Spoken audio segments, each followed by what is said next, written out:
pacientes y que este país asciende a $500,000 millones en un año. Esto aumenta los días de hospitalización, aumenta la morbilidad, porque un paciente, nada más por el hecho de estar infectado y de estar más tiempo en el hospital, ya tiene riesgo de adquirir otras infecciones más allá de las del sitio operatorio. Ya hablamos de neumonías, ya hablamos de infecciones de las vías urinarias. Entonces esto aumenta también el porcentaje de muertes y el costo es muy elevado. La que sigue, por favor.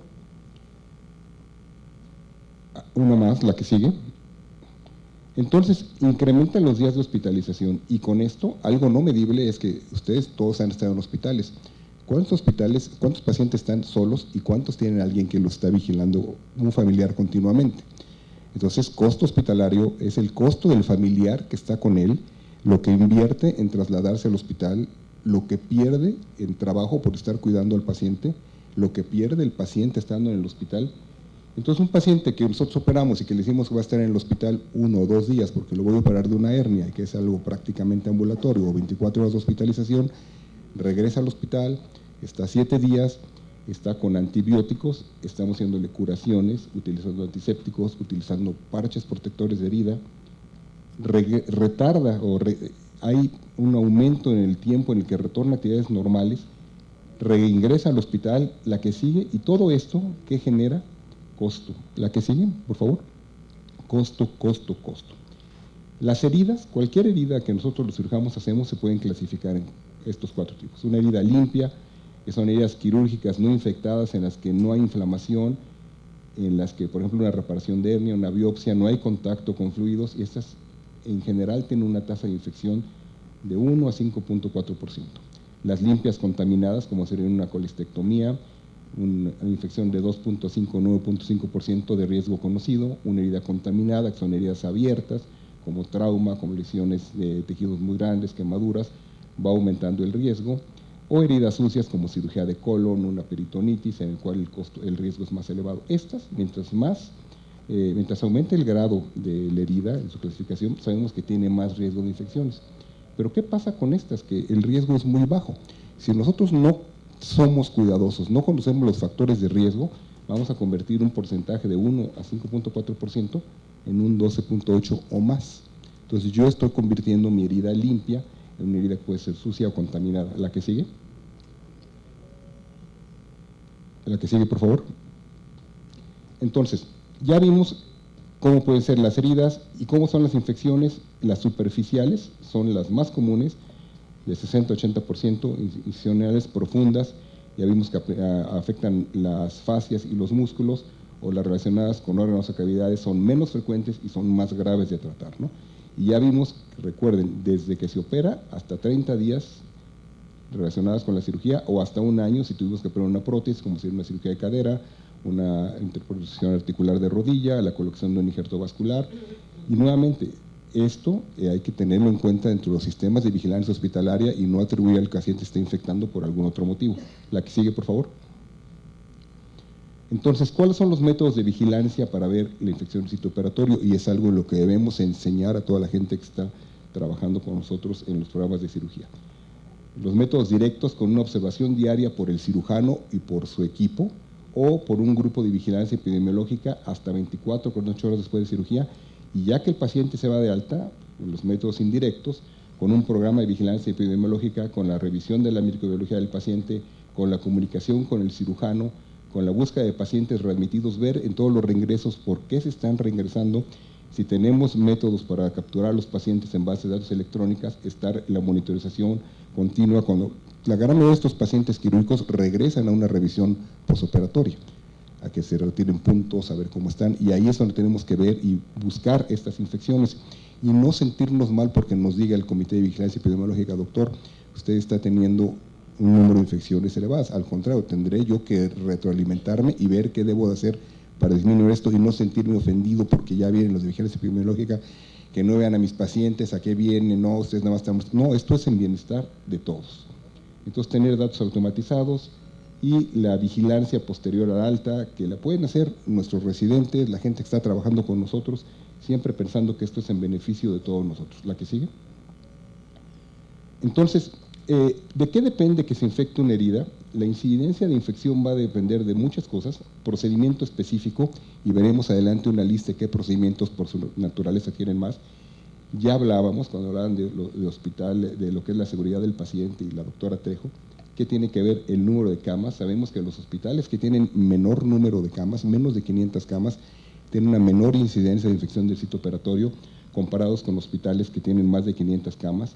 Obviamente de la experiencia del cirujano, y esto que es muy común en nosotros, hospitales escuela.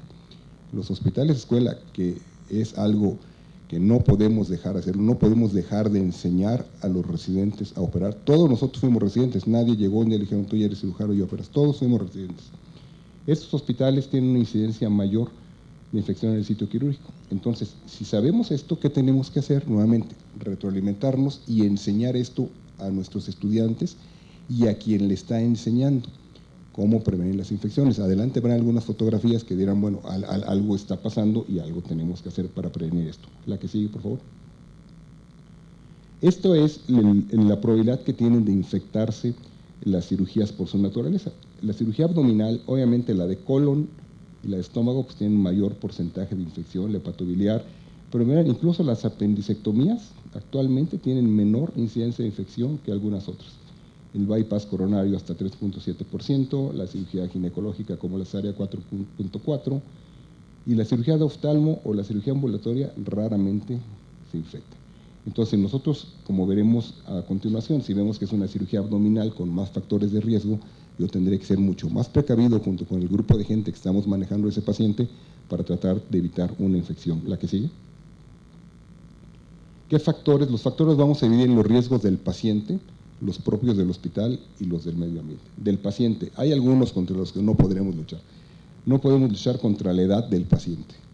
Si nos toca un paciente de una hernia que tiene 15 años, no es lo mismo a uno que tenga 70 o 75, ya por la pura edad tiene mayor riesgo de tener infección. Diabetes, obesidad, tabaquismo, yo diría que son factores que hay que prevenir desde mucho antes y no cuando el paciente está llegando al quirófano. Eso es motivo de otras cosas y son factores que hay que prevenir. En algo es ya todo un sistema de salud para prevenir obesidad. Ya saben que somos el país con mayor índice de obesidad en el mundo. Todo lo que hay acerca de la diabetes y control de glicemia, tabaquismo que afortunadamente va en disminución, ver si el paciente está inmunodeprimido, desnutrido, si ha estado con colonización preoperatoria, si tiene alguna infección activa lejos del sitio operatorio, si ha tenido historias de infecciones, cirugía reciente, o si el paciente ha estado mucho tiempo en el hospital, ya también va a tener un riesgo mayor de infección. Entonces son los factores relacionados al paciente, en los cuales, como les repito, algunos no podremos incidir en ellos, pero sí en esto tener mayor sospecha que puede tener un riesgo elevado de infectarse, y si en el manejo integral del paciente, pues ser coherente en cómo lo voy a manejar. ¿La que sigue? Factores de la cirugía, estrategias de control de infecciones, la técnica quirúrgica. Debe ser depurado, utilizando menos el cauterio, evitar cirugías prolongadas en un evento hospitalario ideal, con un quirófano con todas las condiciones como lo piden ahora todo el sistema de certificación de hospitales, con un ambiente quirúrgico propicio, como lo veremos a continuación, una adecuada esterilización instrumental, una preparación preoperatoria del sitio quirúrgico, tanto en piel como en vello. Ustedes recordarán que hace años, a un paciente de cualquier cosa que íbamos a operar del hospital, le pedíamos que llegara ya rasurado. Eso aumenta la infección de herida.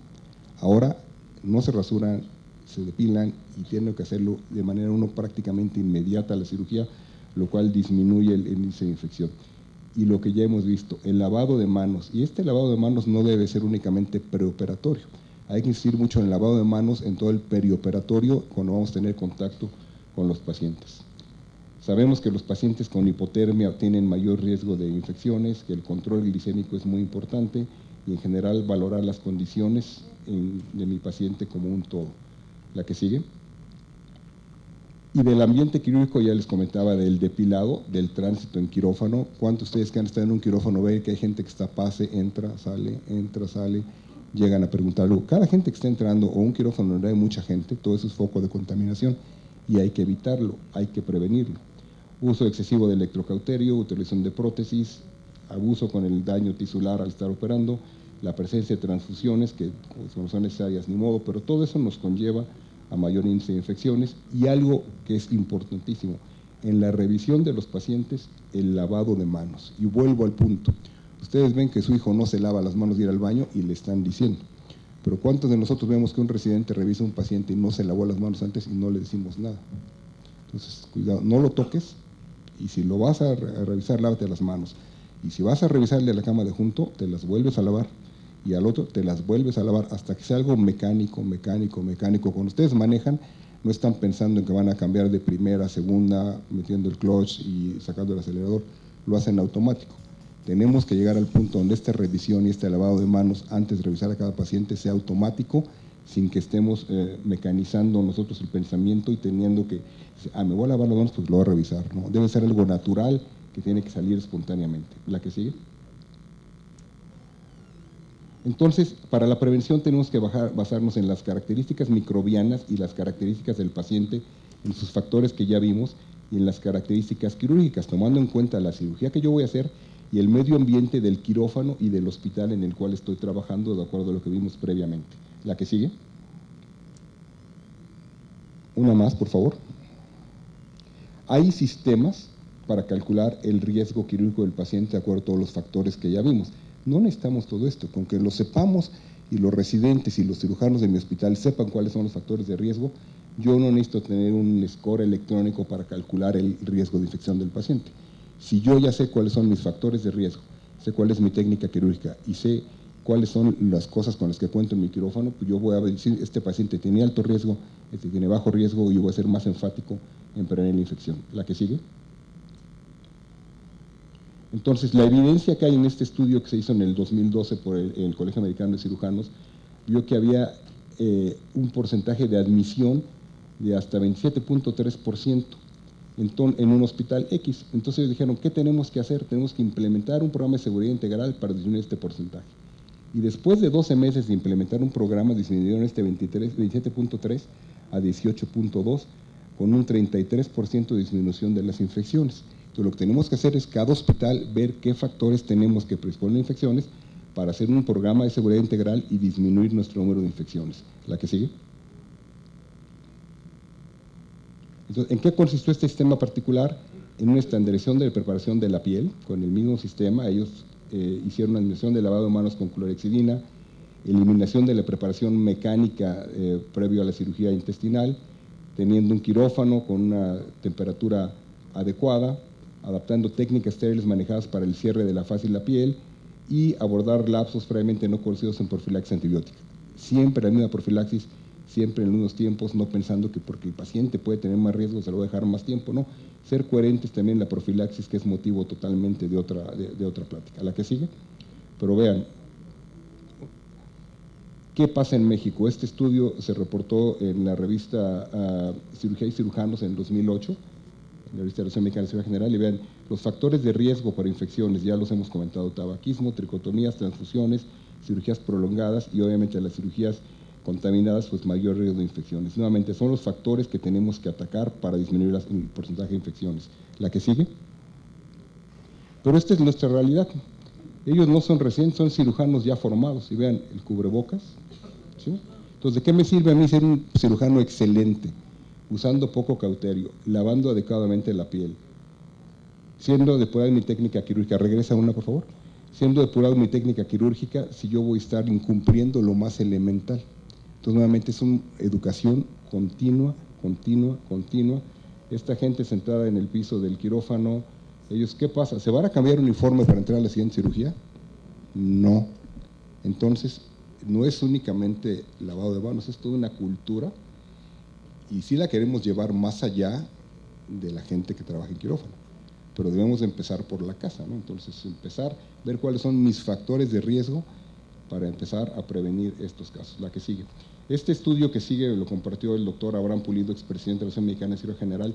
Ellos vieron, son datos que querían que prestáramos datos que hay en México, la prevalencia de infección in situ quirúrgico en pacientes operados de cirugía electiva en el Hospital General de México. La que sigue. Este estudio tuvo como objeto, la que sigue, por favor, ver cómo estaban ellos en su incidencia de infecciones. Entonces, conocer la prevalencia de infección en el periodo del 1 de julio al 31 de diciembre del 2014. ¿Sí? Son 6 meses. La que sigue. Ellos en este periodo tuvieron La que sigue. Ahí está. Vieron cuáles eran los casos que tenían de acuerdo al tipo de cirugía, grado de contaminación, los grados de infecciones. La que sigue fueron sus variables. Una más. Entonces tuvieron en estos 6 meses 718 pacientes.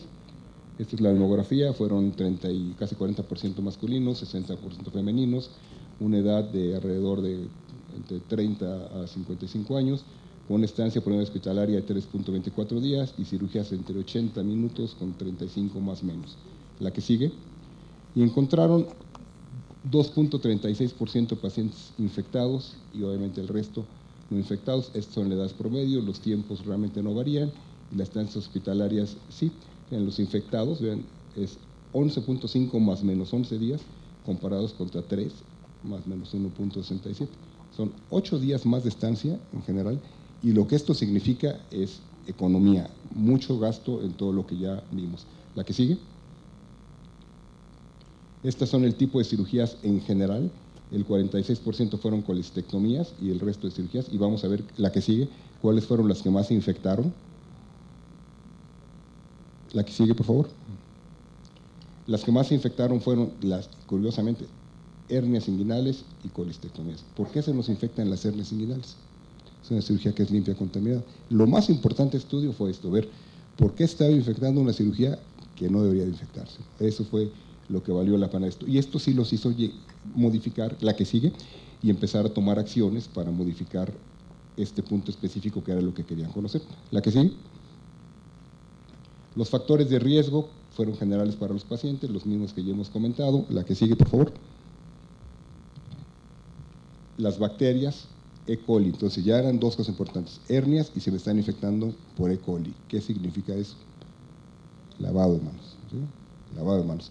Durante la cirugía o en el periodo perioperatorio inmediato. Entonces, fíjense cómo con dos cosas muy fáciles ustedes pueden ver qué es lo que estaba pasando. La que sigue.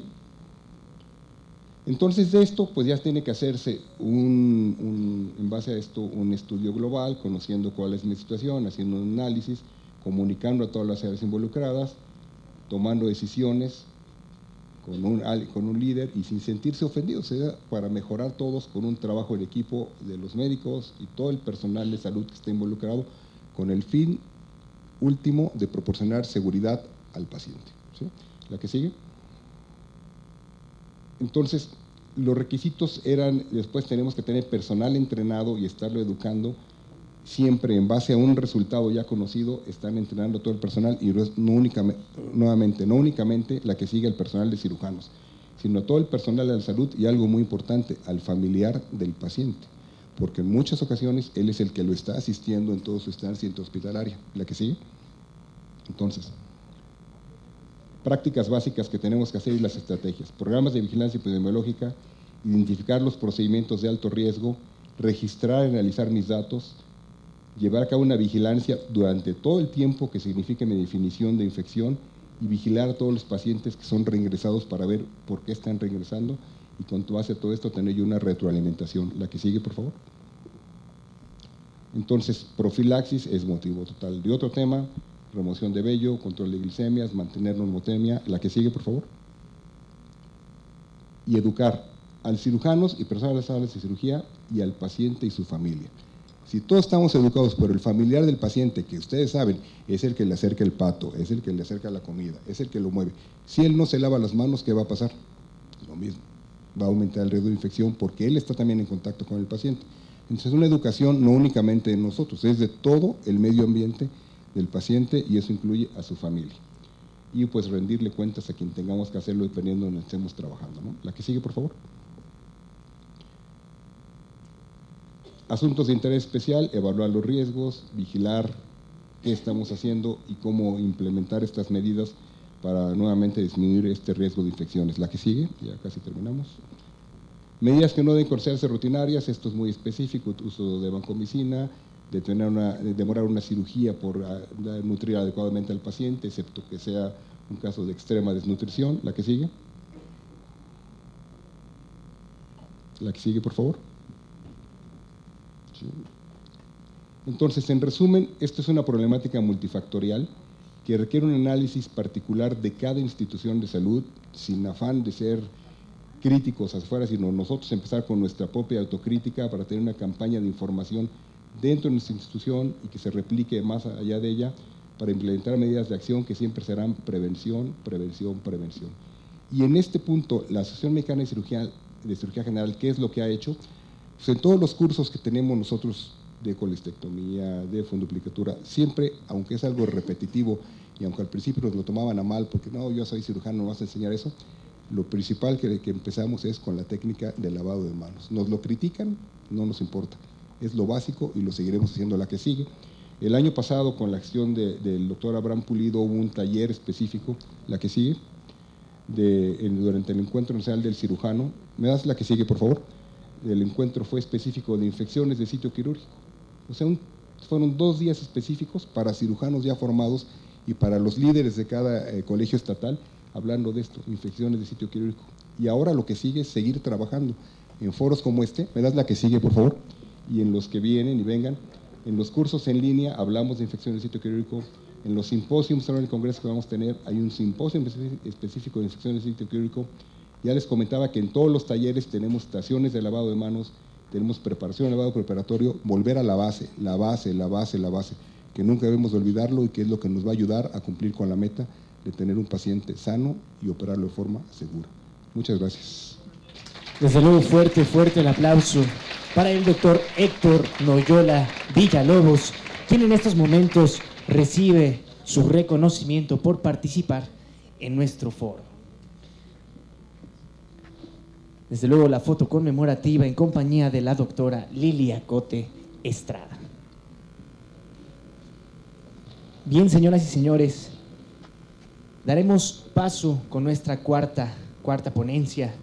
Existen organizaciones internacionales preocupadas a favor de la seguridad del paciente.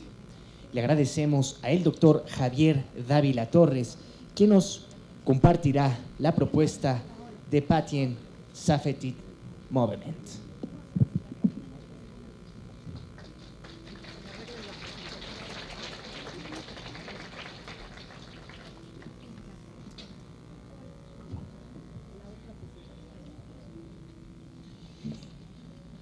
Muchas gracias, buenas tardes. En principio quiero agradecer a la doctora Lilia Cote, cercana amiga, colaboradora y quien en una gran institución hizo una gran labor. Y ahora está iniciando una nueva etapa de su vida profesional y, como vemos, arranca con el pie derecho, porque tiene como 12 minutos de haberse jubilado. Entonces, si así se jubilaran todos, México sería otra cosa. Por eso las cosas buenas también se tienen que decir. Le agradezco a los senadores quienes han apoyado a la doctora Cote para hacer este simposio, al presidente de la Comisión de Seguridad Social, al presidente de la Comisión de Salud y a muchos verdaderos expertos que veo aquí entre el público, y debo aclarar que yo no lo soy. Yo no soy un experto en el tema de infecciones nosocomiales y muchos otros, pero he tenido una larga vida profesional, directiva. Y el pasado mañana cumplo un año de mi más reciente experiencia laboral en el sector público, que fue en un nivel bastante, diría yo, comprometido en el sentido de las tareas que tenía a mi cargo y que hoy por hoy me han vinculado con una organización que se llama en inglés Patient Safety Movement, y que aquí con tantos expertos, uno de ellos que ha sido decano en una institución muy prestigiada, que es el doctor Héctor Aguirre Gas, que está aquí sentado en medio, entre muchos otros, se ha hecho patente a través de las ponencias que se presentaron antes que la mía, la larga experiencia que tiene México en esta materia y sobre todo como decía el senador Mayans, que esto probablemente mucha gente lo esté siguiendo a través del canal del Congreso, hay mucha gente que no es médico, hay mucha gente que a lo mejor no tiene muy claro el tema, pero que con las ponencias anteriores debe de tener muy claro que el tema del lavado de manos, no solo en los establecimientos de atención médica, sino en la vida cotidiana, es de suma importancia, y que las infecciones hospitalarias es uno de los temas que nos ocupa con mayor frecuencia en el Sistema Nacional de Salud, léase público y privado. Pero también quiero destacar que hay hospitales públicos y privados, y aquí algunos de ellos, doy ejemplos concretos: el Hospital Español, el Hospital Juárez de México, aquí se encuentra el director del hospital, el doctor Manrique, y el director médico, el doctor Conde, que han pugnado por la cultura de la seguridad del paciente. Tienen publicado un libro, hicieron un congreso hace un mes y medio.